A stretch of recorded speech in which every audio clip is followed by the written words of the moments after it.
आहे शेवग्याची शेंग, ह्याला इंग्लिशमध्ये ड्रमस्टिक आणि हिंदीमध्ये मोरंगा असं पण म्हणतात। तुम्हाला माहिती आहे काही लोक ही शेवग्याची शेंग खायला मागत नाही, बरोबर? तुम्हाला हे माहिती आहे का?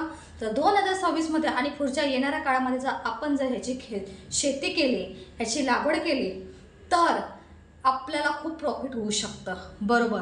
तुम्हाला माहिती आहे आता लोक काय करतात, हे मोरिंगा आहे ना ह्याला सुकवत आहेत, ह्याची पावडर बनवत आहेत आणि फॉरेन कंट्रीमध्ये ह्याचा एक्सपोर्ट करत आहेत आणि फॉरेन कंट्रीमध्ये ह्याची पावडर खूप आवडीने लोक वापरतात। इवन बायका त्याचा फेस पॅक पण लावत आहेत।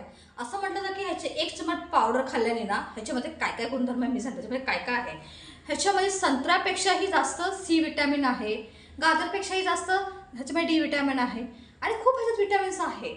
ह्याच्यामुळे ह्याची खूप मतलब फॉरेन कंट्रीमध्ये ह्याची पावडर आवडीने खातात लोक, म्हणजे सकाळी उठलं ते एक चमचा तरी ह्याची पावडर खातातच आणि बायका तर ह्याच्या फेस पॅक लावतात चेहऱ्यावरती, म्हणजे बघा म्हणजे किती आहे। आणि आपण काय करतो, काही काही लोक हे म्हणजे आपण डाळीमध्ये घालतो, साऊथ इंडियन लोक सांबारमध्ये खातात, तरी लोक काही लोक काढून फेकून देतात नको म्हणून, कारण ह्याचा खूप उपयोग केला जातो आहे, समजलं? जर 2026 मध्ये ह्याची शेती केली तर आपल्याला खूप प्रॉफिट आहे। चला मी तर चल्याची शेती करायला, तुम्ही करणार का?